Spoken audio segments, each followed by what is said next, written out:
Hello friends, welcome to my TET class. Friends, आज हम पढ़ेंगे हमारा पर्यावरण और हमारा पर्यावरण का हम 9वां टॉपिक पढ़ रहे हैं, जिसमें पढ़े पर्यावरण प्रदूषण।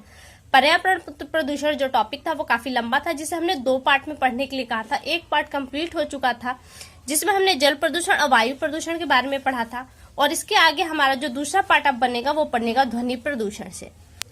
तो आइए हम अब आगे पढ़ते हैं। आगे है, आपने अनुभव किया होगा कि विवाह व जुलूस, पार्टी आदि में प्राय लोग तेज ध्वनि में डीजे बजाते हैं। इससे कानों में अजीब ढंग का आभास होता है। थोड़ी देर तक धीमी आवाज भी ठीक से सुनाई नहीं देती, यानी कि डीजे के पास से आप जब हटते हैं तो जो मीठी ध्वनि है या एकदम हल्की ध्वनि है वो ध्वनि भी नहीं सुनाई देती, क्योंकि इससे कानों पर एक दुष्प्रभाव पड़ता है। वास्तव में जब ध्वनि का कानों व मस्तिष्क पर प्रतिकूल प्रभाव पड़ने लगे तो उसे शोर कहते हैं, और यही ध्वनि प्रदूषण कहलाता है। ध्वनि प्रदूषण अब होता कहाँ से, कौन से रीजन है जहाँ से ये उत्पन्न होता है, तो यहाँ पे दिया है ध्वनि प्रदूषण के कारण। पहला पॉइंट है, यातायात के साधनों की तेज ध्वनि भी ध्वनि प्रदूषण का कारण बनती है। इसमें कुछ एक्सप्लेन करने वाला नहीं है, जो मैं एक्सप्लेन करूँ आगे चलती हूँ। टीवी, रेडियो, डीजे आदि का तेज ध्वनि में बजाने पर ध्वनि प्रदूषण होता है। पटाखों की तीव्र आवाज से भी ध्वनि प्रदूषण होता है। उद्योग में प्रयोग की जाने वाली मशीनें, सायरन व जनरेटर आदि की ध्वनि प्रदूषण का कारण बनते हैं। इसके अलावा आगे दिया है, आगे है प्रकृति में घटने वाली कुछ प्राकृतिक क्रियाएं, जैसे बिजली कड़कना, तूफानी हवाएं व ज्वालामुखी विस्फोट से भी ध्वनि प्रदूषण होता है। किंतु ये घटनाएं बहुत कम समय के लिए होती है। जैसा कि आप जानते हो कि बिजली कितनी देर तक कड़कती है, इससे इनका दुष्प्रभाव होता तो है लेकिन बहुत नगण्य या कम होता है। ध्वनि प्रदूषण का प्रभाव, अब ध्वनि प्रदूषण होता है तो उसका क्या असर पड़ता है, ये दिया है। ध्वनि प्रदूषण से आंशिक या पूर्ण बहरेपन की समस्या हो सकती है या हो जाती है। मानसिक तनाव, सिरदर्द, चिड़चिड़ापन व अनिद्रा की समस्याएं भी ध्वनि प्रदूषण से ही होती है। अधिक शोर में रहने वाले व्यक्तियों में रक्तचाप के बढ़ने व दिल का दौरा पड़ने की संभावना भी बढ़ जाती है। अधिक शोर के कारण पशु पक्षियों को भी अपना आवाज छोड़ना पड़ जाता है। ये सब किसके प्रभाव है? ध्वनि प्रदूषण के प्रभाव है। ये जो पॉइंट आप देख रहे हैं येलो बॉक्स, ये बहुत ही ज्यादा इंपॉर्टेंट है। ध्वनि की तीव्रता किससे नापी जाती है? तो डेसिबल से है। यहाँ पे दिया है कि ध्वनि की तीव्रता मापने की इकाई क्या है? डेसिबल। अगला पॉइंट है कि 80 डेसिबल से अधिक तीव्रता की ध्वनि कानों पर विपरीत प्रभाव डालती है। वहीं 120 डेसिबल से अधिक की ध्वनि आपके कानों को बहरापन भी बना सकती है।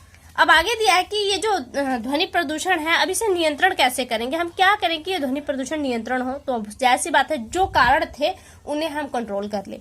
जैसे वाहनों में तीव्र ध्वनि वाले हार्नों का प्रयोग न किया जाए और उनका जरूरत पड़ने पर ही प्रयोग किया जाए। रेडियो, टीवी, डीजे आदि का कम प्रयोग किया जाए। ऐसे उपकरणों का प्रयोग करें जिनसे ध्वनि प्रदूषण कम हो। उद्योगों को शहर से दूर स्थापित करके इसकी पुरानी मशीनों का समय समय पर उनका बदल दिया जाए, ताकि उनसे ध्वनि प्रदूषण जो निकलता है वो कम निकले। यहाँ से ये कंप्लीट हुआ। ये जो बॉक्स आप देख रहे हैं ना, ये भी इम्पोर्टेंट है, और यहाँ से भी आपका प्रश्न आया है। यानी कि ये जो येलो बॉक्स है ये भी इम्पोर्टेंट है, और यहाँ जो ग्रीन बॉक्स आप देख रहे हैं ये भी इम्पोर्टेंट। यहाँ से भी प्रश्न आया था कि ग्रीन मफलर किससे संबंधित है, तो ग्रीन मफलर आपका ध्वनि प्रदूषण से संबंधित है। क्या है, एक बार देख लेते हैं। ध्वनि प्रदूषण के नियंत्रण में वृक्ष भी उपयोगी सिद्ध होते हैं। वृक्ष उच्च ध्वनि तरंगों का अवशोषण करने के साथ ही उन्हें वायुमंडल में विक्षेपित करने में सहायक होते हैं। सड़कों के किनारे लगे वृक्ष वाहनों की आवाजों को रोकते हैं, जिससे बस्तियों तक शोर कम पहुंचता है। इसलिए सड़कों के किनारे लगे वृक्ष को ग्रीन मफलर कहा जाता है। प्रश्न यही था, आया भी था, और फिर से मैं प्रश्न दोहराती हूँ कि ग्रीन मफलर किससे संबंधित है, तो ग्रीन मफलर आपका ध्वनि प्रदूषण से संबंधित है। अब यहाँ से आपका ध्वनि प्रदूषण समाप्त हो जाता है और आ जाता है मृदा प्रदूषण। मृदा प्रदूषण क्या है, इसकी डेफिनेशन को देख लेते हैं। दिया है यहाँ पे, मृदा समस्त जीव जंतु और पेड़ पौधों को भोजन एवं आश्रय प्रदान करती है। कुछ प्राकृतिक व मानव जनित कारणों से जब मृदा की गुणवत्ता का ह्रास होता है या कम हो जाता है तो इसे मृदा प्रदूषण कहते हैं। यानी कि अनुपजाऊ जो भूमि हो जाती है वो प्रदूषण के कारण होते, इसे ही मृदा प्रदूषण कहा जाता है। मृदा प्रदूषण के कारण कौन से हैं? कृषि द्वारा, हम कृषि क्षेत्र में काफी ज्यादा खादों का, रासायनिक खादों का और कीटनाशक का प्रयोग करते हैं, जिससे मृदा दूषित होती है, प्रदूषित होती है। घरेलू और औद्योगिक अपशिष्ट, घरों से जो अपशिष्ट निकलता है वो कचरा, प्लस औद्योगिक क्षेत्र से निकलने वाला कचरा हम जहाँ फेंकते हैं वो एरिया भी प्रदूषित हो जाता है। वो मिट्टी क्या हो कहलाती है आपकी? प्रदूषित हो जाती है। वनों का विनाश, वन पर्यावरण को शुद्ध रखने के साथ साथ मृदा अपरदन को भी रोकते हैं। वनों की कटाई से जीव जंतुओं की कमी व मृदा अपरदन जैसी समस्याएं उत्पन्न हो रही है, इसलिए हमें वनों का विनाश नहीं करना, वन पौधों को लगाना है। आगे जो पॉइंट दिया है वो है प्राकृतिक कारण ज्वालामुखी, भूस्खलन, समुद्री तूफान व अम्ल वर्षा द्वारा भी मिट्टी प्रदूषित होती है। आगे है मृदा प्रदूषण के प्रभाव। तो ये तो आपने कारण देखे, अब यहाँ पे इसका प्रभाव देखिए कहाँ दिखाई दे रहा है। मिट्टी में रहने वाले जीव जंतु, जो छोटे छोटे जीव जंतु हैं वो समाप्त हो रहे हैं। आपने केचुआ देखा होगा, बरसात में अक्सर दिखाई देता है, लेकिन पहले वो दिखाई देता था, लेकिन अब बहुत कम दिखाई देता है, क्योंकि जब हम लोग बचपन में चलते थे तो पैर रखने के लिए हमको बहुत देखना पड़ता था, लेकिन अब ऐसा नहीं है, क्योंकि अब केचुए जो है बहुत कम दिखाई देते हैं। ये रासायनिक खादों की वजह से और कीटनाशकों की वजह से ऐसा हो रहा है।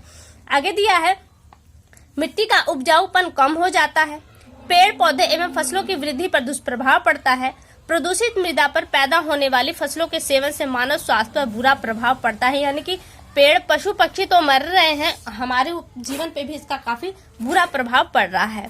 आगे दिया है मृदा प्रदूषण को नियंत्रित कैसे करें।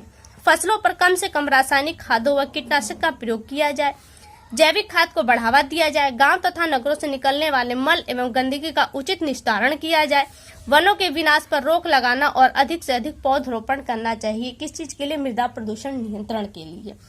आगे कुछ दिया है आधुनिक समाज की जीवन शैली। पिछले कुछ सालों में हमारी जीवन शैली में अनेक बदलाव आए हैं। रोटी, कपड़ा व मकान हमारी मूलभूत आवश्यकता है। इन आवश्यकताओं की पूर्ति हेतु लोग विभिन्न प्रकार की सामग्रियों का प्रयोग कर रहे हैं, जो किसी न किसी रूप में पर्यावरण को प्रभावित कर रहा है, जिसका विवरण निम्न है। ईंधन एवं बिजली। आज ईंधन में बिजली खपत लगातार बढ़ रही है। बिजली का प्रयोग हम केवल प्रकाश देने के लिए नहीं, वरन टीवी, फ्रिज, एयर कंडीशनर आदि अन्य बिजली से चलने वाली मशीनों व उपकरणों आदि से कर रहे हैं। जितना इनका हम प्रयोग करेंगे उतना प्रदूषण फैलेगा और ये प्रदूषण कहीं न कहीं फिर हमारे ऊपर ही हावी होगा। दिया है ना, उपकरणों के अतिशय प्रयोग से प्रदूषण भी बढ़ रहा है। अगला पॉइंट है प्लास्टिक। आज घर में देख रहे हैं, छोटी से लेकर बड़ी चीज, हर चीज आपको प्लास्टिक की नजर आ जाएगी। लोग बाजार में सामान लेने के लिए झोले के स्थान प्लास्टिक की थैली का प्रयोग कर रहे हैं। दैनिक जीवन में अनेक उपयोगी वस्तुएं जैसे डिब्बा, बाल्टी, खिलौने, फर्नीचर, सजावट का सामान प्लास्टिक से बनाए जाने रहे हैं, जबकि प्लास्टिक व ईंधन से बनी हुई वस्तुएं नष्ट नहीं होती। प्लास्टिक के बोतल, पॉलीथीन आदि उपयोग के बाद फेंक दी जाती है, जो नालियों के पानी को बहाव का अवरोध उत्पन्न करती है। इसे खाकर जानवर भी मर जाते हैं और मिट्टी पर जहाँ इसकी परत बनती है तो इससे मृदा प्रदूषण भी फैलता है। डिटर्जेंट दिया है, किन चीजों से फैल रहा है और किस तरह का पोल्यूशन फैल रहा है, ये चीजें आपको बताई जा रही हैं। आजकल विभिन्न प्रकार के डिटर्जेंट, साबुन, सर्फ आदि व घोल आदि का प्रयोग किया जाता है। डिटर्जेंट जल के साथ मिलकर तालाबों, नदियों व समुद्र में पहुंचकर जल को प्रदूषित करता है। इस प्रदूषित जल का दुष्प्रभाव जलीय पौधे एवं जंतुओं पर पड़ता है।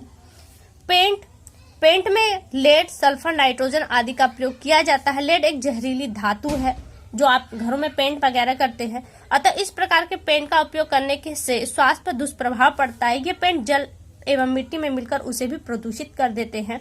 आजकल खाद्य पदार्थों में भी रासायनिक रंगों का प्रयोग किया जाता है, जो मानव स्वास्थ्य के लिए हानिकारक है। आगे दिया है प्रशीतक। प्रशीतक में ठंडे करने वाली जो चीजें हैं, जैसे फ्रिज है, एयर कंडीशनर है, रेफ्रिजरेटर वगैरह आपके हैं, तो उपकरणों में रासायनिक पदार्थ क्लोरोफ्लोरोकार्बन का उपयोग यानी कि CFC गैस का प्रयोग किया जाता है ठंडा करने के रूप में। यह गैस ओजोन परत को नुकसान पहुंचाती है। इसे सूर्य से आने वाली जो पराबैंगनी किरणें हैं, ओजोन परत क्षीण हो जाने से वो रोक नहीं पाती और ये पराबैंगनी किरणों को धरती पर आने देता है। मानव व अन्य जीवधारियों पर इसका एक हानिकारक प्रभाव को देखने को मिलता है। तो यहाँ से वो चीजें दी गई हैं। और आगे आप बच्चों के लिए देख रहे हैं, ये कॉलम है, बॉक्स तो है बट ये एक ऐसा बॉक्स है जहाँ से बच्चों के लिए, केवल हमारे लिए नहीं है। आगे हम चल पड़ते हैं तो आगे हम देखेंगे अभ्यास आ जाता है। यहाँ पे टॉपिक खत्म हो गया है, क्वेश्चन आंसर इसे हम छोड़ देंगे। खाली स्थान है तो इसे हम देख लेते हैं। यहाँ पे आपको दिए हुए हैं, इनको देख के भरना है। प्रदूषित जल पीने से रोग होता है तो कौन सा होता है? पीलिया रोग होता है। और पीलिया किससे होता है? विषाणु से होता है। दमा, खसरा आदि बीमारियां प्रदूषण का परिणाम है। किसका परिणाम है? ये वायु प्रदूषण का परिणाम है। ध्वनि प्रदूषण को भी कम करते हैं। कौन कम करते हैं? तो पेड़ पौधे आपके ध्वनि प्रदूषण को कम करते हैं। ठोस अपशिष्ट पदार्थों को से फेंकना चाहिए, तो कहाँ फेंकना चाहिए? कूड़ेदान में फेंकना चाहिए, कूड़ेदान में। अब आगे सही गलत है, इसे भी देख लेते हैं। जल प्रदूषण से पागलपन रोग होता है? नहीं।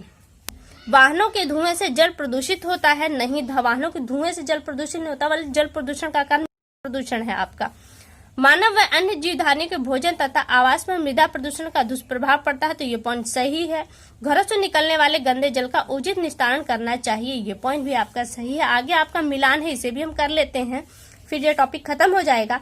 कीटनाशक का प्रयोग कहाँ होता है, इससे क्या प्रदूषित हो, यहाँ पे सारे प्रदूषित होने वाली चीजें दी गई हैं। तो कीटनाशक से आपका मृदा प्रदूषित होता है।